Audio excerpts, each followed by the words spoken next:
If you enjoy truthful and heartfelt conversations to inspire you to become a better version of yourself, empowering stories will help you.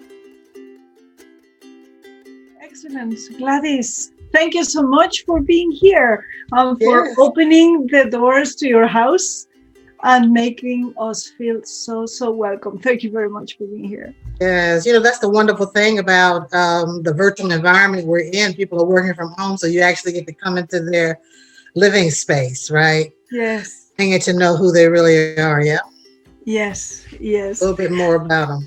It's awesome because we get to know each other a bit better because we are in our own environment, isn't it? Isn't it? Yes. And Yeah. I like being in my own environment. I just love this virtual, process now. It's really aligning with what I'm wanting to do with my business. So, And you're going to tell us exactly what you're going to do with your business. I met Gladys through LinkedIn, and normally I connect with people on LinkedIn that I love what they write, and I think they are intelligent, intelligent comments.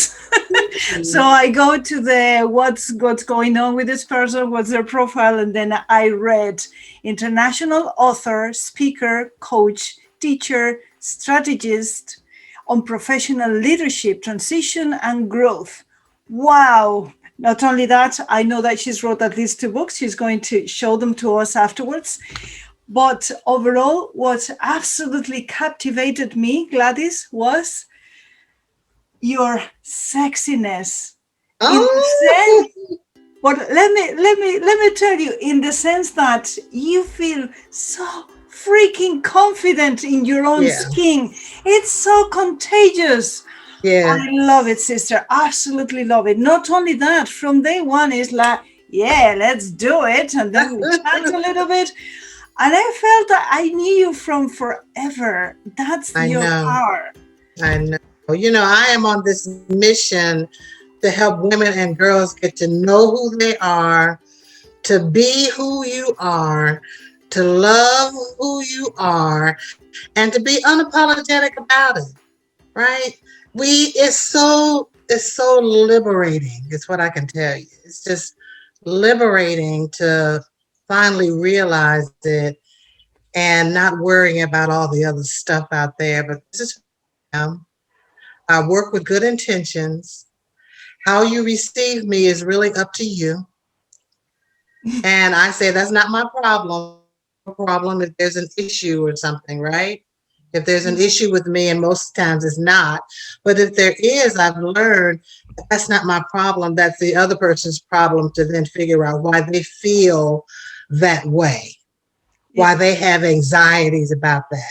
Because I have to work through why I have anxieties if there's something that I feel about another person or another situation, right? Yeah. So often we want to point the finger out and just blame and blame and blame. But I say we have to each look within ourselves and say, why is this trigger of a person or situation triggering this emotional response in me? And so often we then react to it, either not speaking something that we regret or acting upon something that we regret. And we need to just sit with ourselves long enough to figure out, well, what's making me feel this way? Why is this anger welling up in me, right? Before you speak, before you act. It doesn't say that you can't get angry, but I'm saying be aware of what you're doing and why you're saying it, and be willing to deal with the consequences of it afterwards, right? Yeah. Yeah. It makes so much sense to stop and think before we blurt things out, because we're so used to being automatically speaking without thinking. But what you're saying is, let's stop, let's think, why is this? And that's a look inside, and that's the whole journey, isn't it? It really, really, really, really is. And I was just there's all of this stuff going on here in the U.S. with the murder of African American men that just happened recently with police officers here. And there's an uproar here in the United States about that, right? People are marching in the streets and all of that. And it's something that's happened over and over and over again. And so, as an African American, that you feel that anger welling up in you, right? About, okay, here it is, it's happening again. Why is this continuing to happen?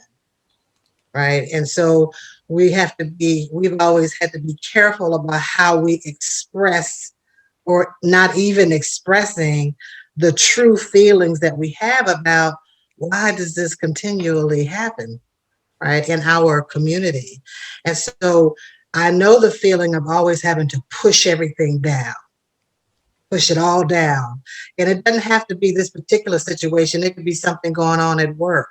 It could be something going on with your husband.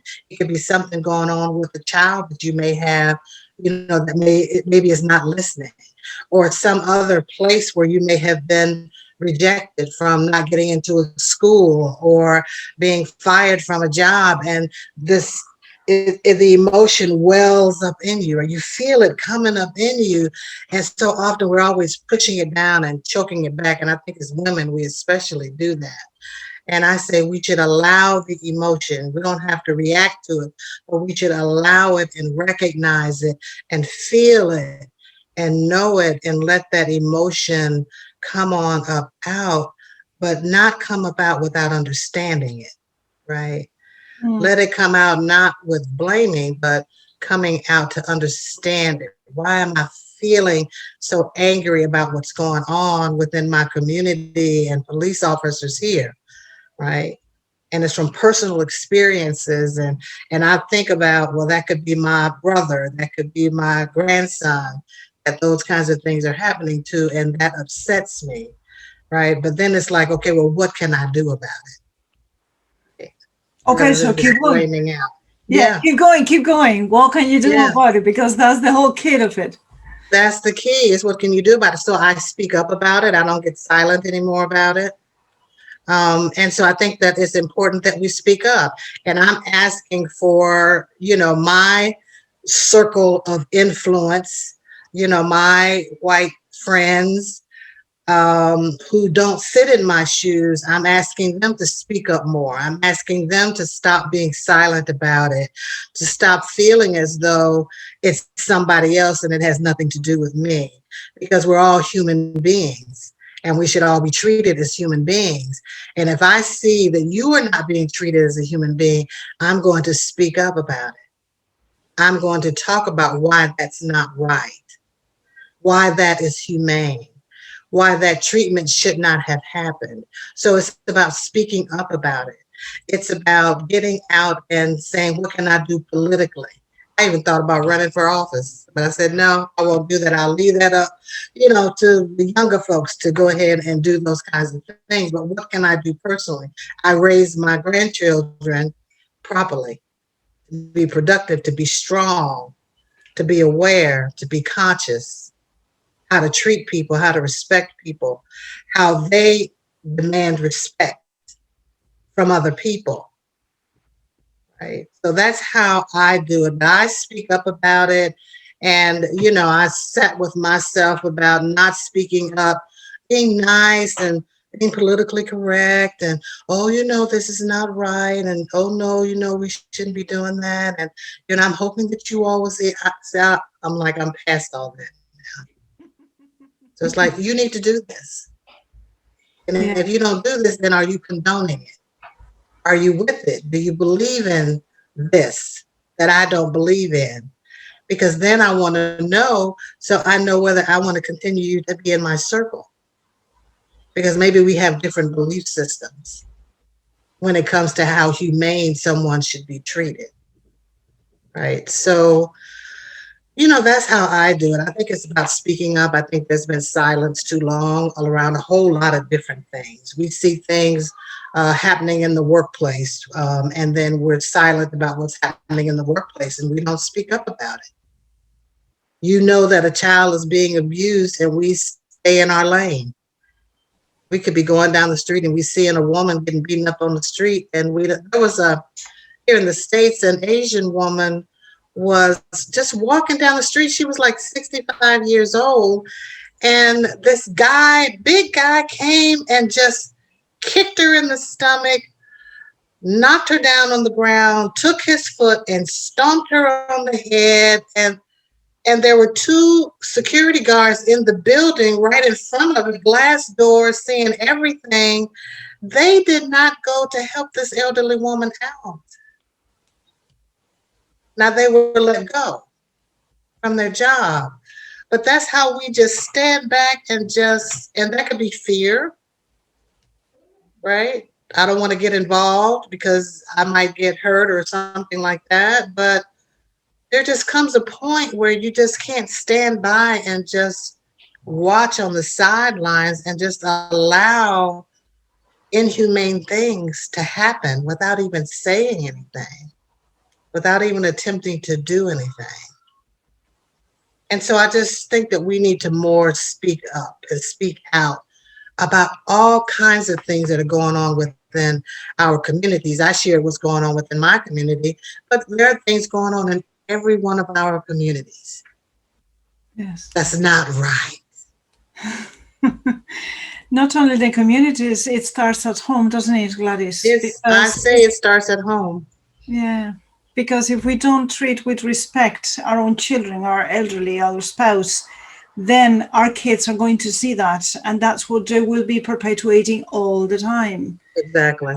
Yeah. And if you accept that bad treatment in the home as a woman, and you have to, and you in this relationship that's an emotional abuse or physical abuse, and so you're accepting that. And then we say we want women to be free, to be assertive, but if they don't feel that they can be that way at home because of whatever reasons, the fear, because again, that could be fear of their lives. And then you go out into the community, you go out in the workplace, you're not going to display that when you go out into the workplace, when you go out into the community. How do you bring your whole self into something if there's that fear that you have to speak up, to say anything, to say, I don't deserve that, I'm not worthy of that, I'm more valuable than how you treat me, right? Yeah. But be silent, so we have work to do within ourselves. And so often we pay too much attention to the other person and telling other people what they should do. And really, it's about what should we be doing? What should I be doing? Yeah. And number one is the awareness, because you were saying as women, we've all gone through the I don't deserve it, I'm not good enough. And it's us women who perpetuate that role, because like mother, like daughter, or like father, like son, is you don't do this because you are the daughter. And when you grow up, then you will decide. And we need to stop and say, no, I'm done with that. And then it's turning inside, isn't it? And It see, is. what is it that I need to change? And then it's deconstructing ourselves layer by layer by layer by layer. That's my experience. Is it your experience as well? It is. And I'm telling you, it is the most liberating thing once you do that. I had to unpack myself. And I had to sit with myself and figure out, why am I tolerating, accepting, and attracting, the negative things? And mine was always about relationships with men. I'm honest about it, right? So mine was always that kind of a relationship with men, and it was because I didn't feel worthy of better. Yeah. And instead of blaming the men as I used to do, well, I can't believe he did that and he did that. And if he wouldn't have did this, and how we go through that conversation. I'm like, well, wait a minute. What do I need to do? I'm waiting on him to change. Well, you don't have to change. You keep and you stay just how you are. I'm changing. And guess what? I'm out of here. Bye. Yeah. Right. Or if I don't see that I've changed and this is what I expect, this is what I need, this is what I value, this is what I deserve. And if you cannot provide that, if you cannot do that, I understand. I get it. I just can't be a part of it anymore. We don't have to be mean. We don't have to be cutthroat. We don't have to do any of that, right? But you keep being who you are, but it's not for me any longer.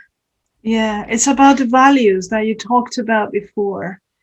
and it's about what we're attracting. So whatever and whoever is around us, that's giving us the clues of how's the relationship with ourselves. Exactly. Exactly. And so you have to really think, what are you attracting? And you're attracting it because there's something within you that defines yourself by whatever is coming into you. Like I said, the men that were coming into my life at the time, I was attracting that. You know, it's all energy, Yeah. right? It's all energy. And I was attracting that kind of energy to me. And I finally woke up and said, well, is it? Why I keep attracting this? And I had to, like I said, I sat with myself and worked on myself to figure that out. To say, okay, now I got it. And once I got it and I said to myself, you know, you don't feel worthy. And that was it for me. I cried like a baby. I was like, yes, now I can do something. I can do something about that. I am worthy. This is why I am worthy. I am a child of God. I am a caring, loving human being, kind human being. I give, and I give, and I'm willing to make sacrifices for others. You know, so that's my rationale. I am worthy to receive better than what this company can give me, what this man can give me, what this friend can give me, because you know it can come in all from all different directions, right? But I'm better than that. I deserve better, and I demand better. It don't have to come from you, right?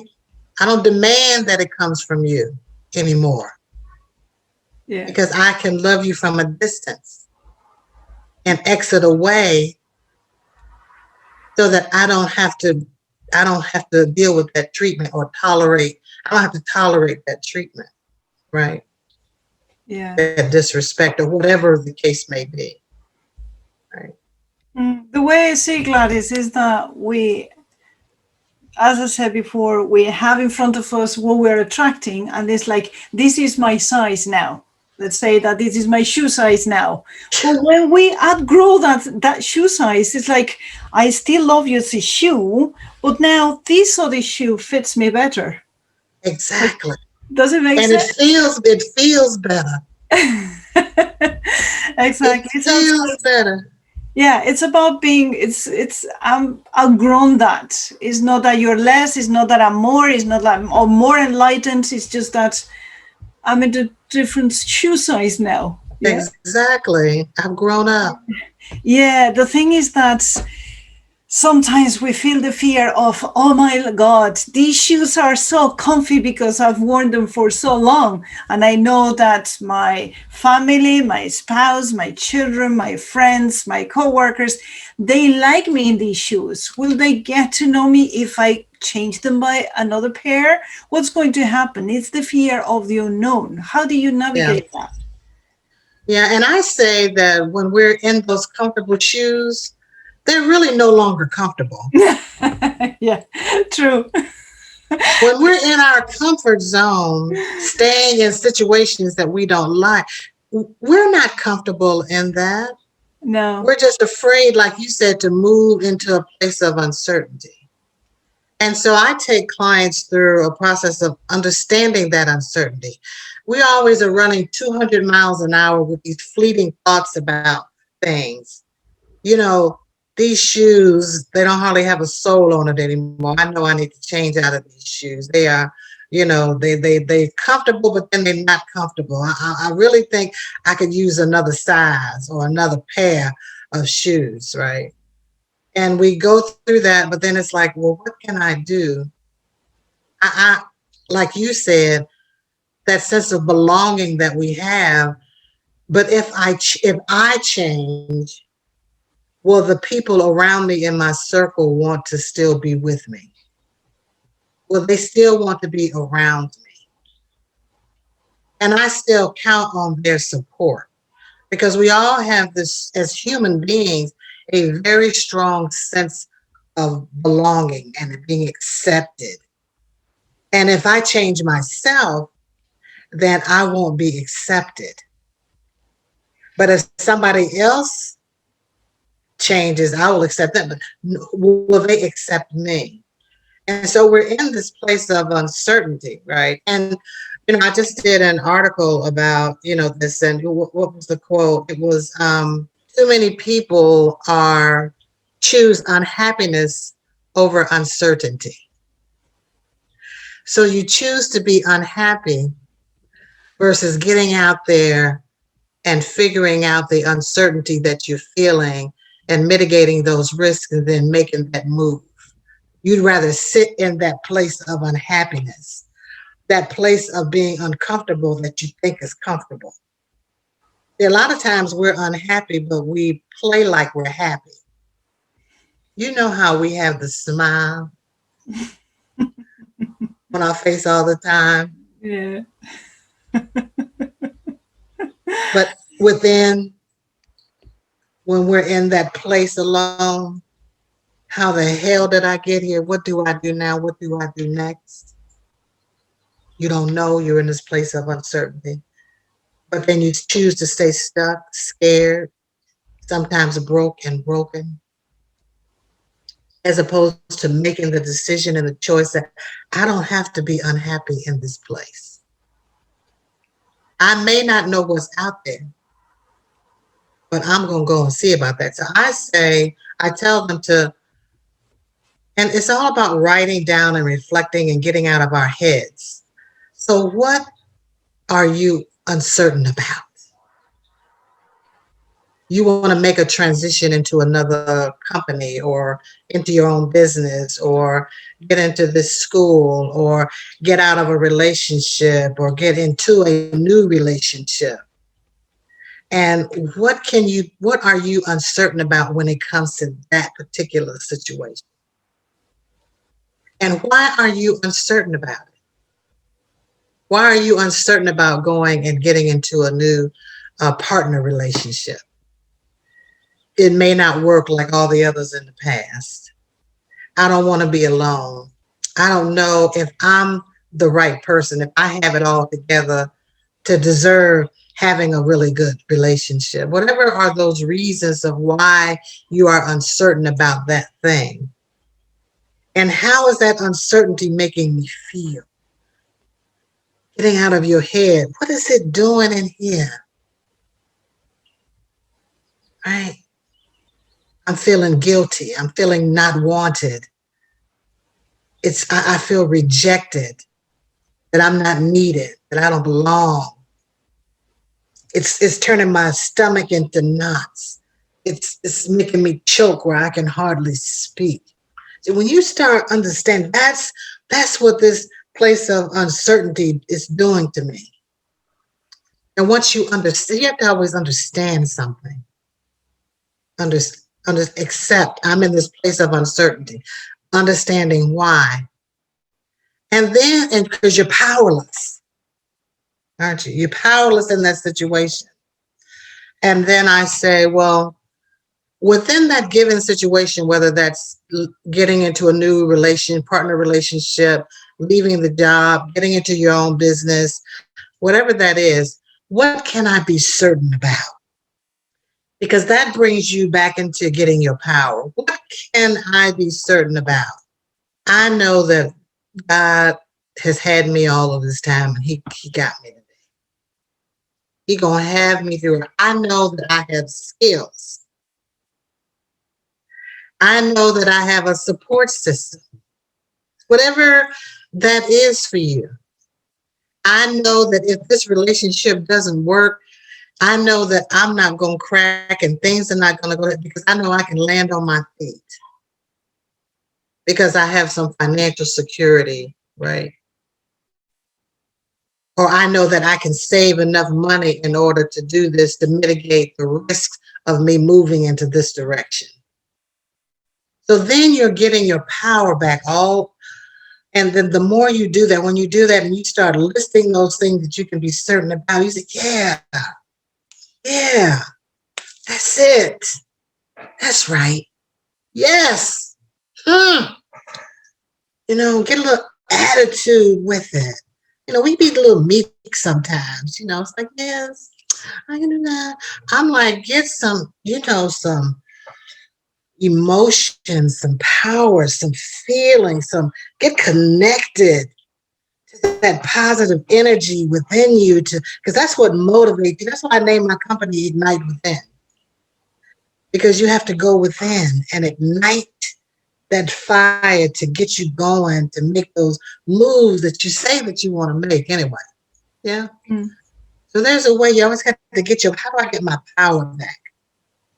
I'm powerless because some rejection or something, a situation has happened. How do I get my power back? Because you got to get your power back. That's going to give you the trajectory to move forward, right? Yeah. All that this empowerment comes from the outside, just is that we put our attention out there, but we can all reconnect with our own power and thus become empowered. So we all have it. Is that the good news? It's all right here. Oh. And you can get it. It's just, it's just a switch of your mindset to, I told my daughter, because somebody told me since she was little, she's 35 now. But I told her when she would say something negative, I can't do this. I'm never going to be able to do this. I can't, 7 times repeat something positive about what you just said. Because even if you don't get to 7, a lot of people, it's hard to get to 7. But even if you don't, just the trigger of saying something, replacing that negative thing with something positive starts to re-trigger your mind, it re-swizzle that mindset, helps you start to reimagine that, maybe it's not as bad as I'm thinking that it is.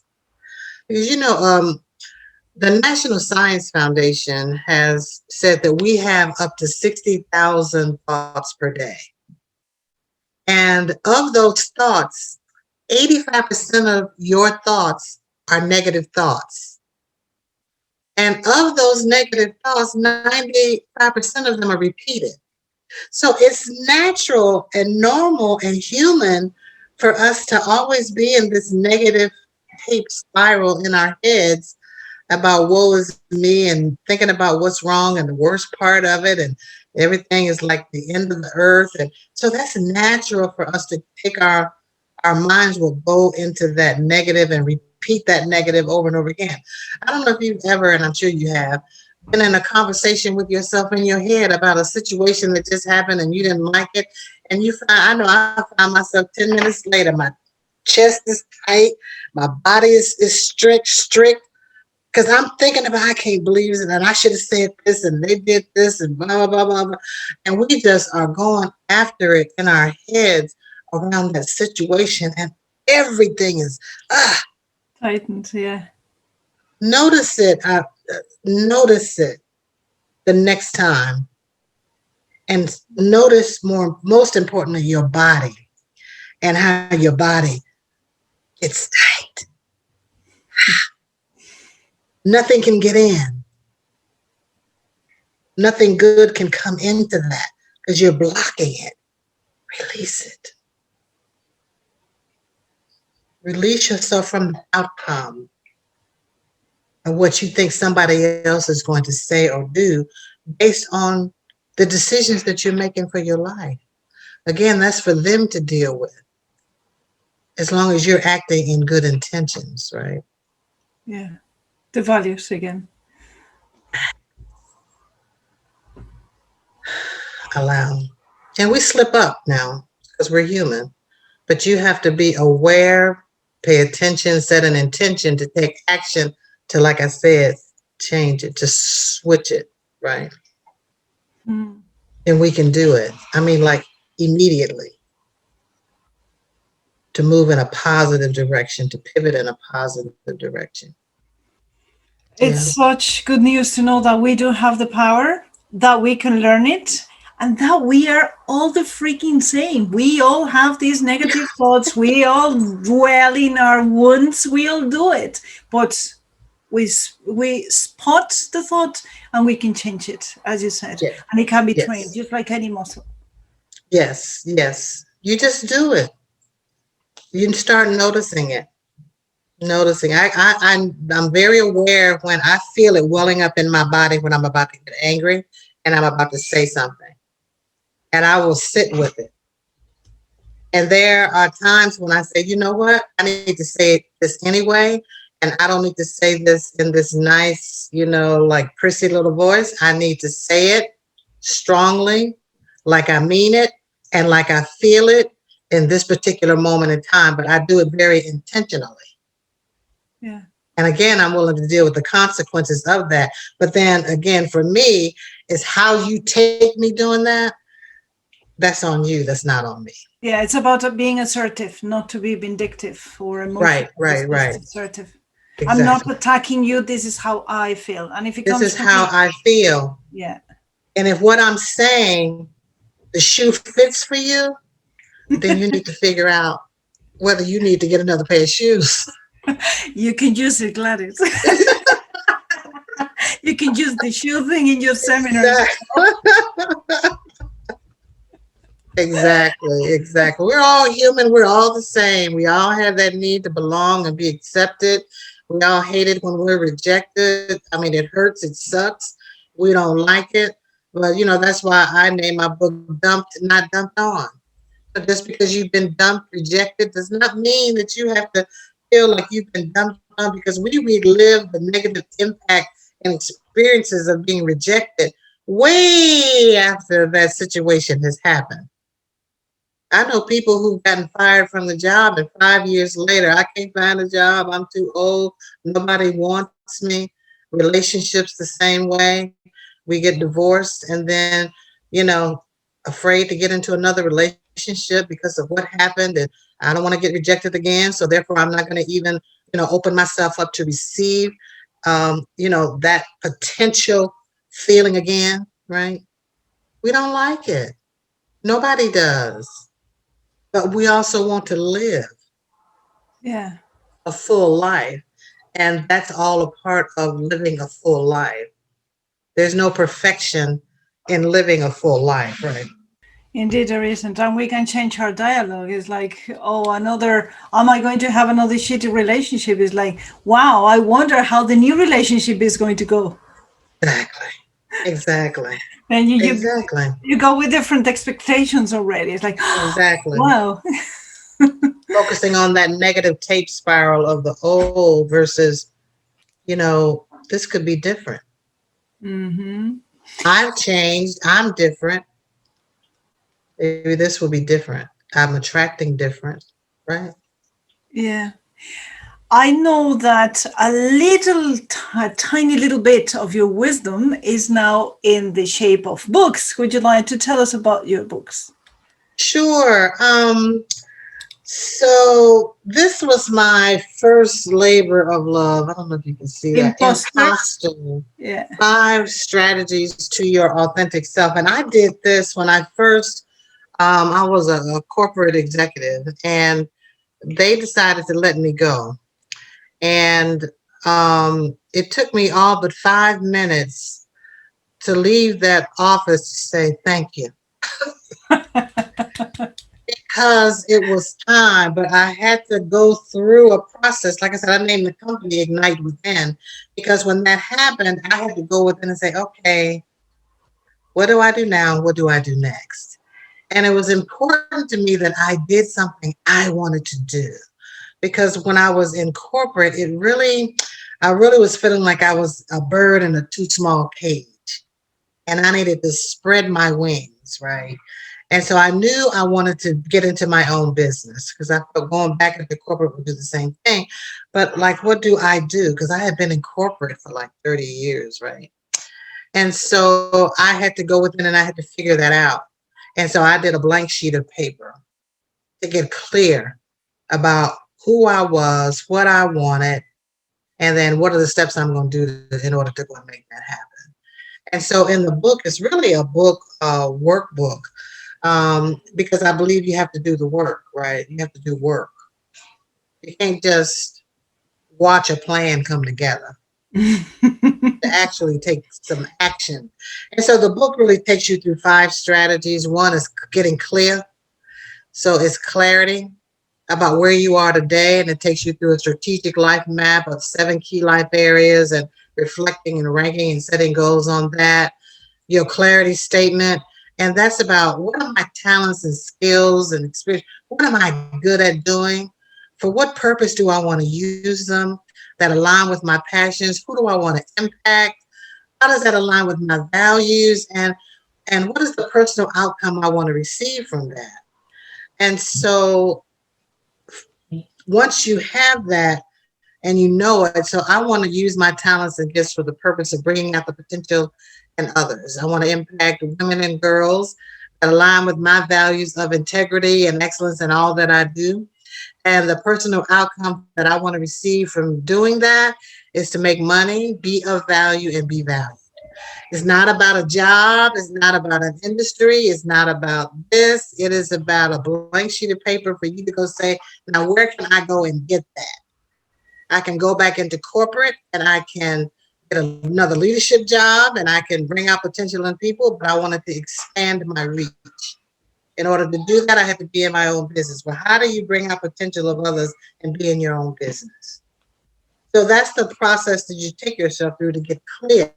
So I am very clear about who I am and what I want and what is my purpose.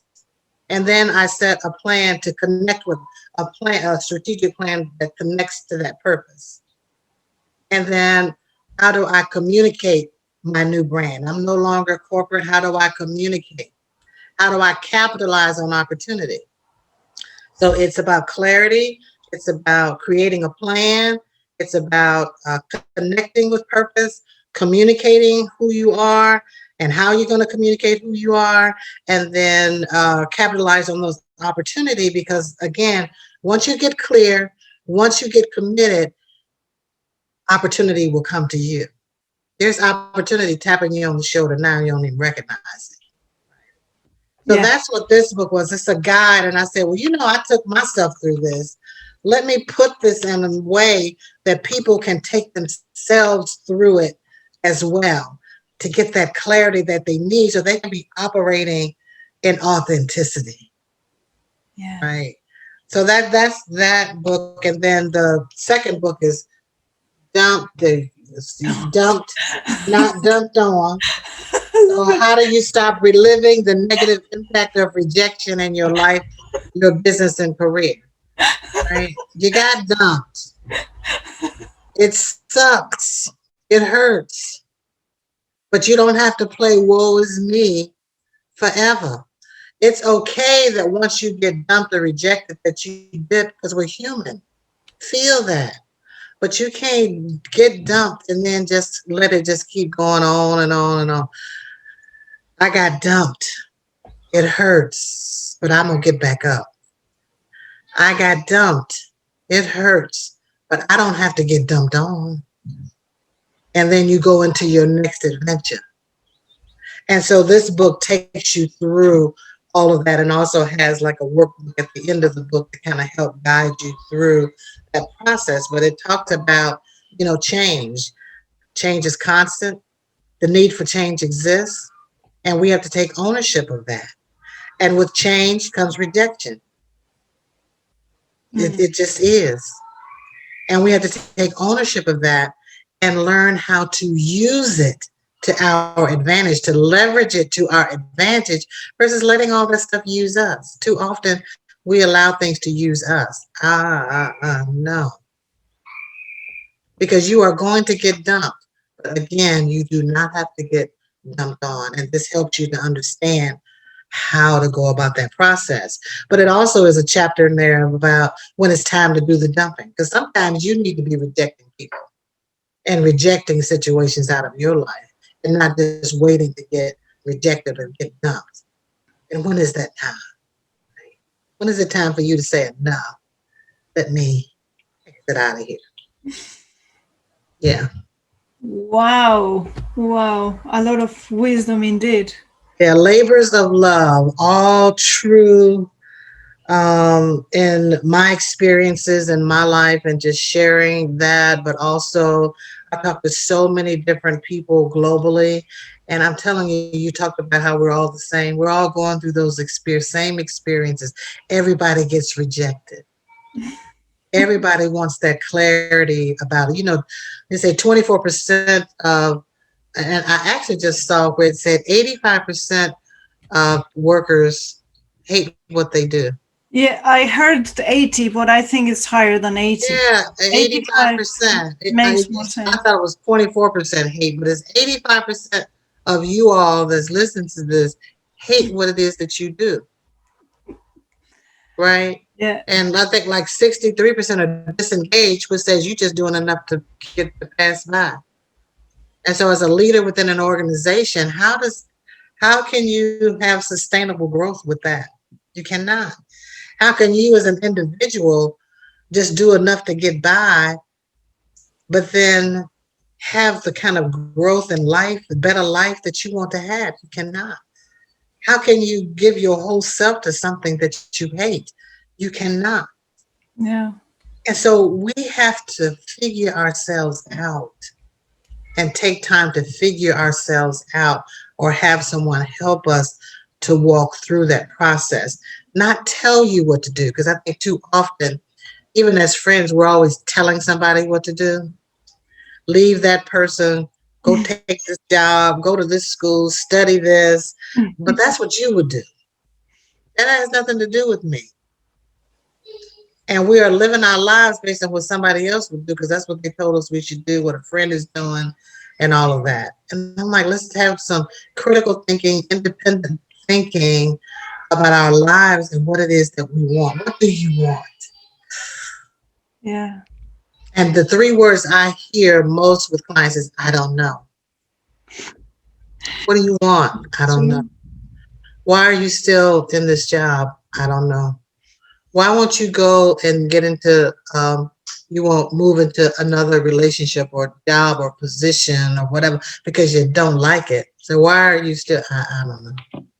I think we say, I don't know, instead of saying, I am scared. Yes. I am scared of the truth. I'm scared of acknowledging to myself, I don't love this man or this woman anymore. What's going to happen if I leave this job? Will I have another one? How am I Right. going to pay for all the Exactly. invoices and everything? How I'm going to Right. pay for the bills? Yeah. And so it's about being honest. And in both of my books and when I do coaching, focus a lot on mindset and fears because you have to understand, I call them mind viruses. Mm, And those mind viruses are infectious. We think they only impact us, but they impact other people around us. I yeah, told you mine was worthiness. I didn't feel worthy.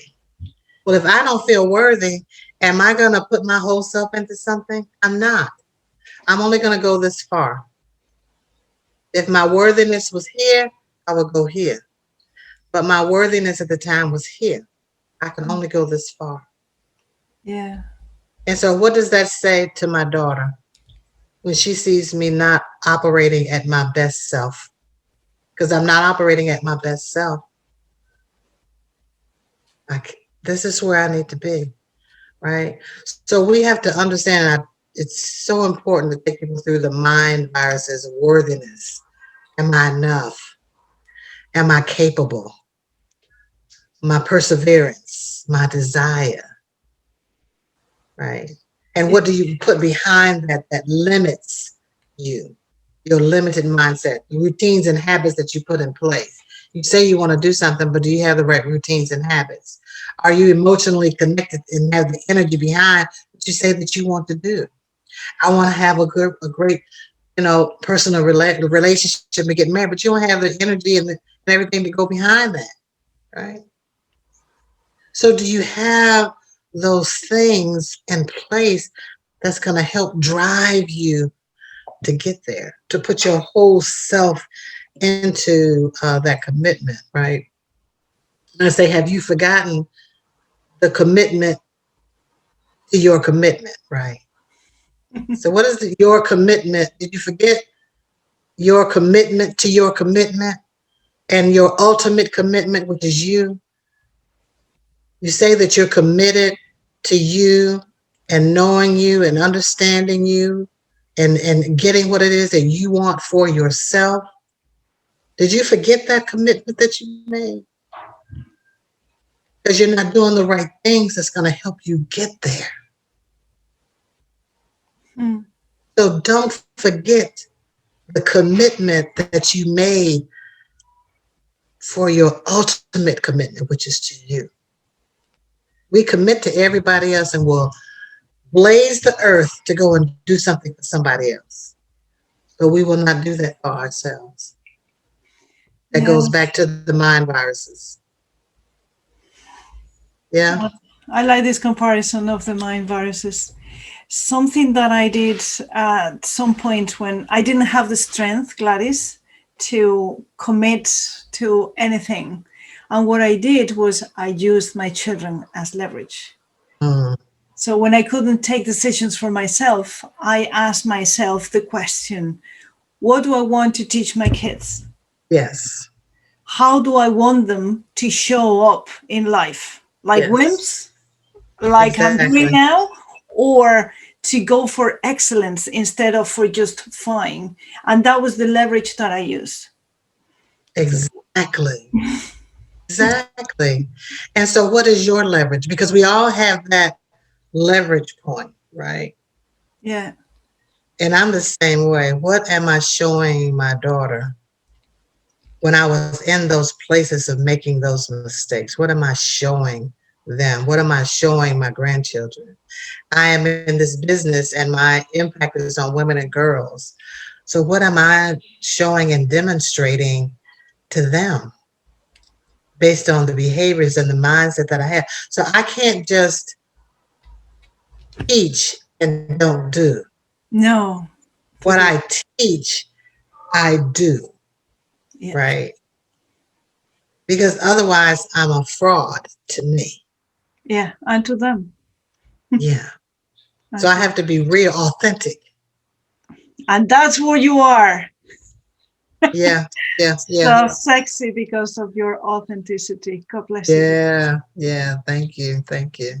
I could be listening to you forever and ever and ever. And you know what I would love to do? I What would was love that? to hug you. I I would know. love to do that and feel your arms around and feel your heart, because even from here on the other side of the ocean, I can feel your massive heart, the Taurus around it. I can feel that love oozing out of you. And I can't imagine the pleasure, the love, and the energy if of being hugged by you. I So know. I like big bear hugs too. The big. so for my birthday, I want a voucher to receive a hug from you. Yeah. One day we never know, right? Oh yes. Never Oh, know. oh yes. When people want to reach you, where can they reach you? On my website, Okay. ignitewithin.org.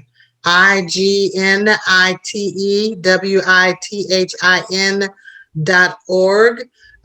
They can go there and click and buy the book. There's also some great videos that I do, lessons, rose-colored lessons, where if you just want to get some nuggets. I just started a blog that has some really great information in there. I'm a messenger, right? And this Yes. is also, I consider this like my ministry as well, but there's great messages there. It doesn't cost you anything to do that. But to go, if you just want to get a different perspective, a unique perspective, you can go on my site and peruse and get whatever you need to get. There's also a way to do a complimentary consultation. If you really want to talk to me, then we can do that, right? As well. So you can contact me just on that site, ignitewithin.org. We'll put Yeah. it underneath. Yeah. Gladys, I love you. Thank you very much. Oh, this has been wonderful, Anna. Thank you so much for having me and reaching out to me. And I just love talking to you, girl. Thank you. I Thank you. love talking to you. Let's make sure we stay in touch. Of course. Of course we will. Thank you very much, Yes. Gladys. Okay. Bye bye. Love Bye. you. Bye bye.